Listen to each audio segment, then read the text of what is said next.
वंदे पुरुषोत्तमम। आज हम परम दयाल श्री ठाकुर जी का एक बाल लीला के बारे में वर्णन करने के लिए आया हूँ। ठाकुर जी का उम्र धीरे धीरे बढ़ता गया। ठाकुर जी 11वें को क्रॉस करके 12वें साल में प्रवेश किए और तब जा करके उपनयन संस्कार का जो व्यवस्थाएं हैं, उपनयन संस्कार का व्यवस्था किया गया। सभी लोगों ने परम दयाल के यज्ञ सूत्र धारण के लिए जो विधि विधान की जाती हैं वो ठाकुर जी को लेकर के सभी लोग कर रहे हैं। सभी लोग बड़े आनंदित हैं। ठाकुर जी का जो एक भिखारी भिक्षार्थी का जो रूप धारण करते हैं और करके अपने आचार्य के लिए अपने माँ से, पहले अपने परिवारजनों, माता से, परिवारजनों से, फिर अपने ग्रामवासियों से और सभी से वो भिक्षा प्रार्थना करते हैं अपने आचार्य के लिए। और इस तरह का कार्य को संपन्न किया परम दयाल श्री ठाकुर जी के माध्यम से। ठाकुर जी के जो नानी कृष्ण सुंदरी देवी, नानी आप ठाकुर जी से कह रही हैं, देखो अनुकूल, तुम्हारा आप जो है ये उपनयन संस्कार के लिए तुम्हारा ये व्रत है और इस व्रत में तुम घर से बाहर नहीं निकलोगे, सूर्य का दर्शन नहीं करोगे और सभी लोगों से बात नहीं कर सकते हो। कायदा ये है कि जब हम ब्रह्म का आचरण करने के लिए हम इस ब्रह्मचारी व्रत को धारण करते हैं यज्ञ सूत्र के लिए, तब हमारा जो भाव है उस भाव में कोई परिवर्तन ना हो।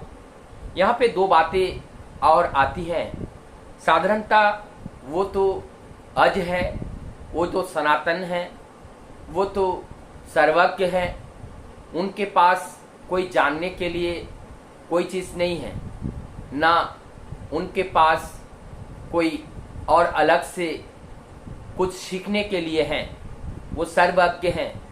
लेकिन फिर भी जो विधि विधान है उस विधि विधान को स्वयं परिपालन करके जगतवासियों के लिए ये बताना चाहते हैं, हम लोगों का आचरण सिद्ध होकर ही चलना चाहिए।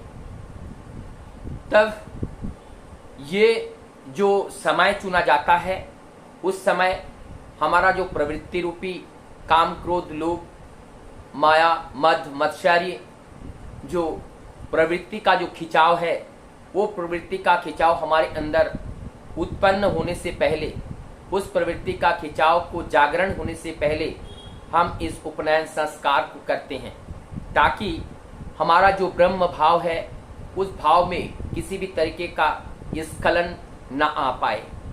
और ये ब्रह्म का आचरण करना, ब्रह्ममय रहना, अर्थात ब्रह्ममय रहना, ब्रह्ममय अर्थात उस भाव जगत में हमें रहना है, परम पुरुष के भाव जगत में रहना है।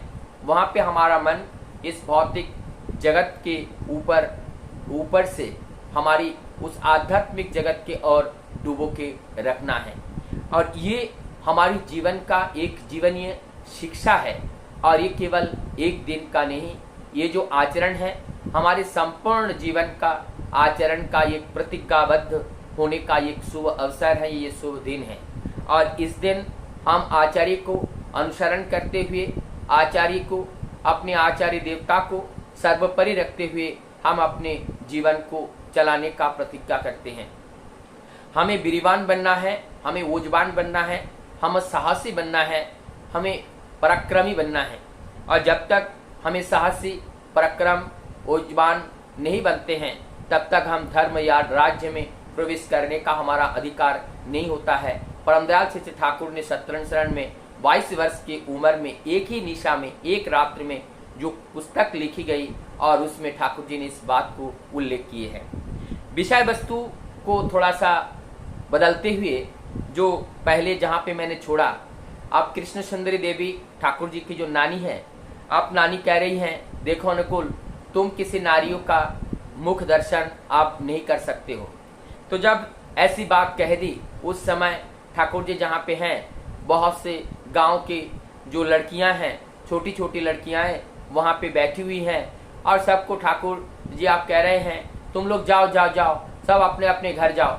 आप नानी ने आप लोगों से मिलने के लिए मना कर दिया, लेकिन जब मैं नहाने के लिए जाऊंगा सुबह का समय पद्मा नदी पे, तुम लोग दूर पे खड़े रहना, दूर से वहीं पे देख लेना और वहीं पे दूर से मैं आप लोगों का देख लूंगा। यहाँ पे जब इस बात को सुनी तब जो नानी है उनकी कृष्ण सुंदरी देवी, उनको बड़ा गुस्सा आया। उन्होंने कहा कितना दुष्ट लड़का है, उनको मैं कह रहा हूँ तुम नारियों का दर्शन नहीं करोगे और वो कह रहे हैं तुम चुपके चुपके वहां पे आ जाना जहां मैं पद्मा नदी में सुबह नहाने के लिए जाऊंगा। फिर वो जोर जोर से आवाज लगा के कह रही है मोनो मोनो, सुन सुन इधर मोनो मोनो करके उनको आवाज लगाती हैं। दौड़ के उनके मम्मी आते हैं, कहते हैं तेरा लड़का जो है ये बहुत बड़ा दुष्ट है, मैं कह रहा हूँ कि तुम जो है किसी नारियों से नहीं मिलना है और ये कह रहा है कि वहां पे आना और वहीं पे मिल लेंगे। ऐसी घटनाएं जब होती हैं ठाकुर जी मुस्कुराते हुए वो हंसते हैं और उनका यही बात याद आती है, जो परम ब्रह्म है, परम सत्य है, जो अज है, जो अनंत, जो सनातन है, जो शाश्वत है, जिनका अनंत काल से जो इस धरती पर अनेकों रूपों में अनेकों भावों में विराजमान रहते हैं, उनके लिए कोई भी नियम नीति का जो फाउंडेशन है वो नहीं होते हैं, वो नीति के परे होते हैं। वो काम क्रोध लोभ ये जो प्रवृत्ति रूपी ये छोटी सी चीज है उनके लिए वो इनसे भी परे होते हैं और इनसे परे होकर के जो हैं और उनके बारे में इस तरह के नीति नियम का विधान को हम लोग बांधने का कोशिश कर रहे हैं।